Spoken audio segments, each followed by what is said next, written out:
Welcome to Girl Genius Radio Theater, where every week we bring you stories of adventure, romance, and mad science based on the popular comic book series Girl Genius. You can read new pages of Girl Genius for free every Monday, Wednesday, and Friday at girlgenius.net. Tonight's radio play is entitled Minor Heroes, written by Phil and Kaya Folio, performed live for the attendees of the science fiction convention NorwestCon by the stunning crew of Airship Entertainment. Kaya Folio, Phil Folio, Savannah Goodwin, and Cheyenne Wright. And now, Minor Heroes.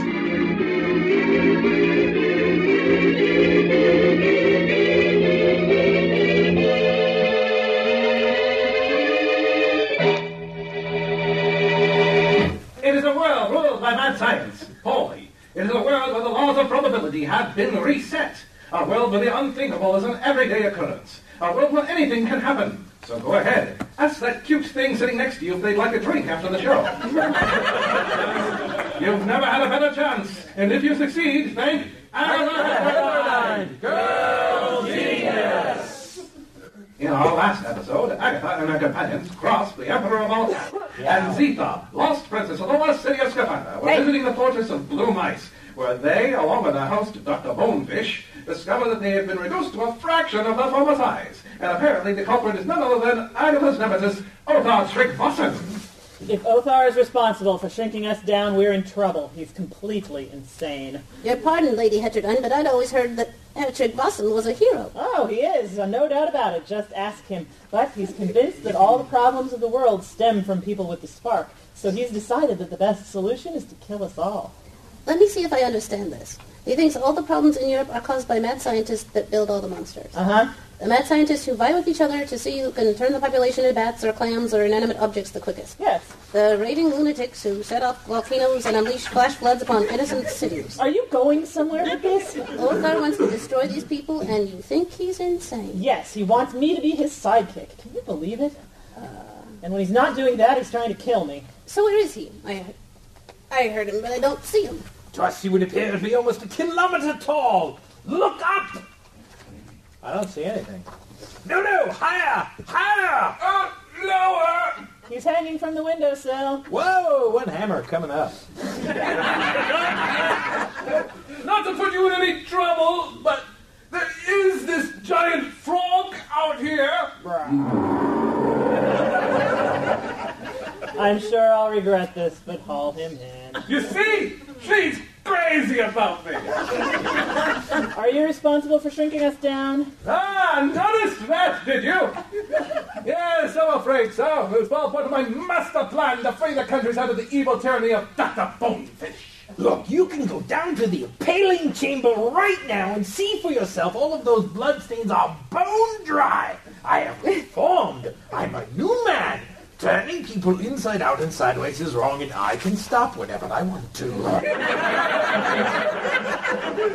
That is what you said 2 months ago. And what happened? They opened a church in the Holy Pamphlet training camp right next door. I had them knocking on my door every half an hour. It's not like I enjoy it, you know. I wore out 5 sets of disemboweling blades. You know how much those things cost? You should buy them in bulk. Shrinking! Yes!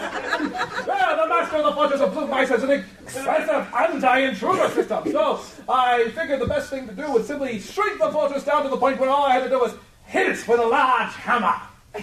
So what went wrong? Well, just as I activated the machine, I saw Agatha's dirigible moored to the North Tower.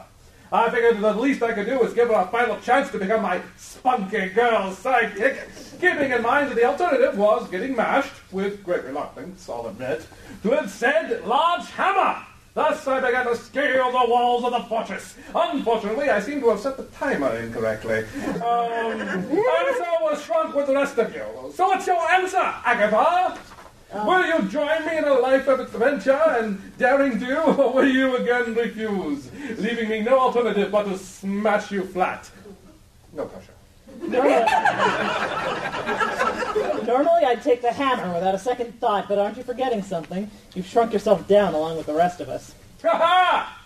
Never let it be said that Othar Strickvossen cannot adapt a plan to changing circumstances. Don't move. He's hitting me with a hammer! I realize it'll take a bit longer this way. But be patient, I'll get to all of you. I think not! Face me, cretin!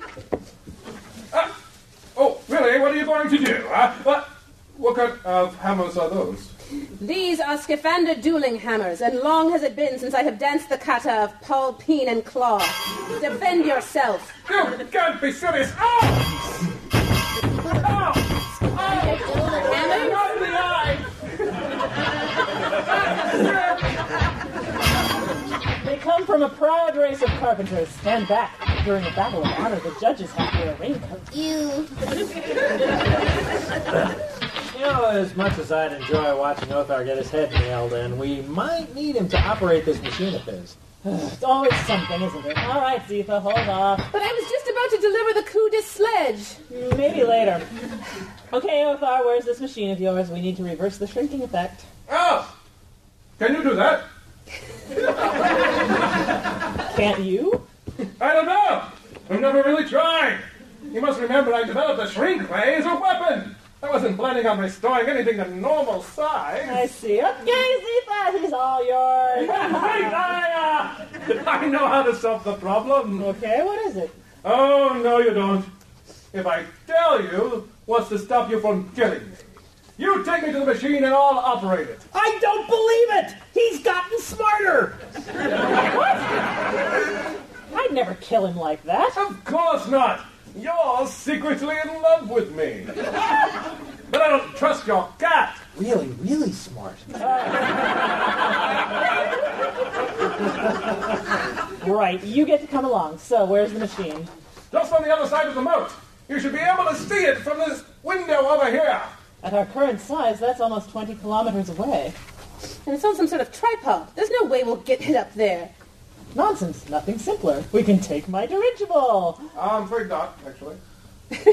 What did you do to my dirigible? Nothing! Honest, I thought it would be a shame to destroy such a magnificent vehicle. He planned on stealing it, so he didn't shrink it. So much for that.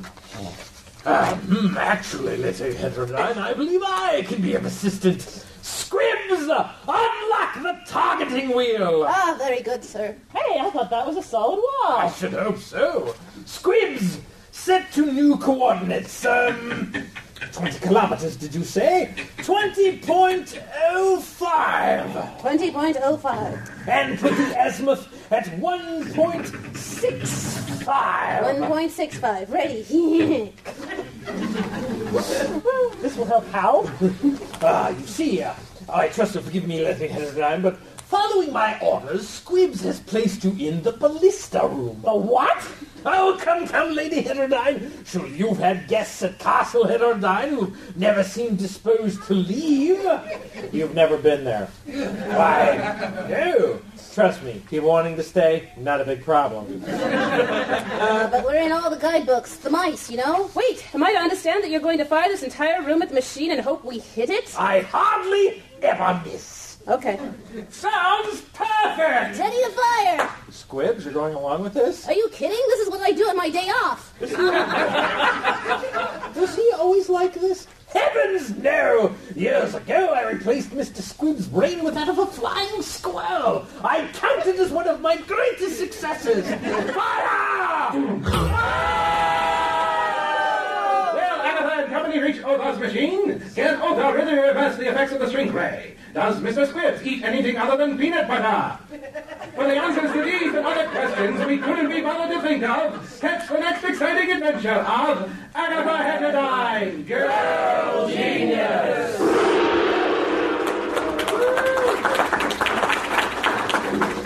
For more adventure, romance, and mad science, read the Eisner Award-nominated Girl Genius comic book. New pages are made available every Monday, Wednesday, and Friday at girlgenius.net. This radio play is released under the Creative Commons No Derivatives license, which means that you can play it at parties. You can even give copies of it to your friends, but you can't sell it, and you can't make your own productions. Girl Genius is a registered trademark of Studio Folio, LLC.